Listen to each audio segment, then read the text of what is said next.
అసెంబ్లీలో వాడివేడిగా ఉండబోతుంది చర్చ. అండ్ ఈ విషయంలో ఈరోజు అసెంబ్లీలో బీజేపీ పాత్ర ఏ రకంగా ఉంటుందని తెలంగాణ ప్రజలు ఆశించవచ్చు. అండ్ ఇంకొకటి, లేదంటే కామ్గా గోడ మీద పిల్లిలానే ఉంటుందా బీజేపీ? ఏంటి, ఏమనుకుంటున్నారు ఈరోజు? అందరికీ నమస్కారం. ఈరోజు ఏదైతే అసెంబ్లీలో కాళేశ్వరం ప్రాజెక్టు మీద అయితే నివేదిక తీసుకొచ్చారో, నివేదిక వచ్చిందో వాటి మీద చర్చ జరుగుతుందని చెప్పి ఈ రోజు లేకపోతే మండేనో జరిగే అవకాశాలు ఉన్నాయి. కాంగ్రెస్ ప్రభుత్వం వచ్చి 20 నెలలు అవుతుంది.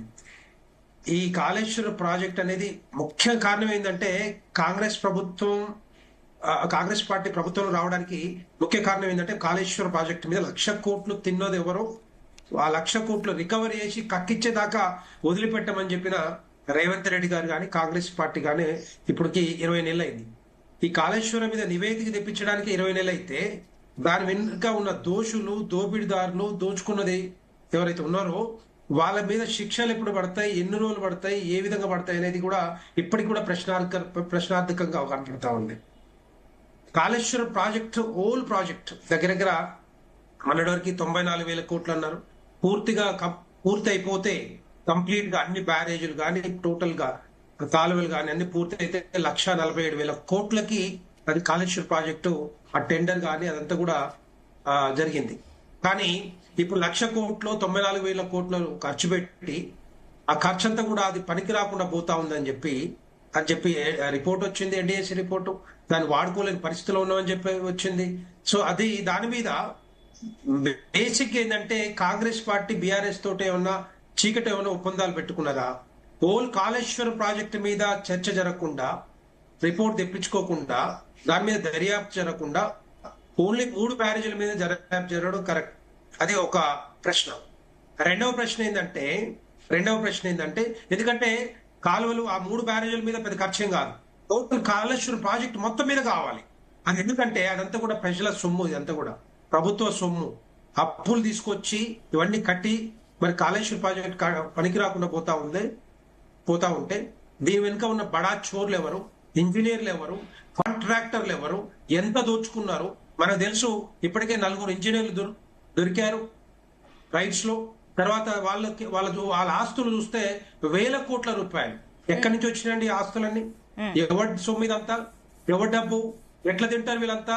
ఓన్లీ ఇంజనీర్సే ఇంత డబ్బు తింటే దాని వెనకాల ఉన్న వాళ్ళు పెద్ద పెద్ద కాంట్రాక్టర్లు కానీ, లేకపోతే రాజకీయ నాయకులు కానీ, లేకపోతే అంతకుముందు పనిచేసిన మంత్రులు కానీ ఎవరైనా ఉన్నారా?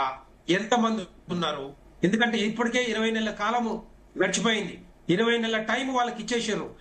దోచిన డబ్బంతా కూడా బయట దేశాలకు పోయిన అవకాశాలు కూడా ఉంటాయి, పంపించే అవకాశాలు ఉంటాయి. వాటి మీద దర్యాప్తు జరగాలి. ఇంత లేట్ చేస్తా ఉంటే కాంగ్రెస్ పార్టీకి ఇంకొక 20-25 నెలలు టైం మాత్రమే ఉంది. ఆ 25 నెలల టైంలో వీళ్ళ మీద యాక్షన్ తీసుకుంటారా?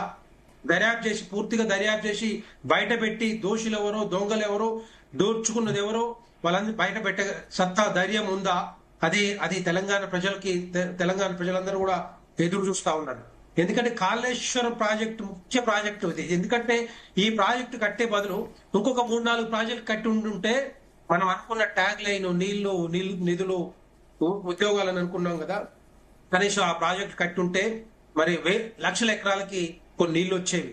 కానీ అది దాన్ని ఏటీఎం లాగా వాడుకోవడానికి దాని కుట్ర చేసింది ఎవరు? దాని వెనకాల కుట్ర చేసింది ఎవరు?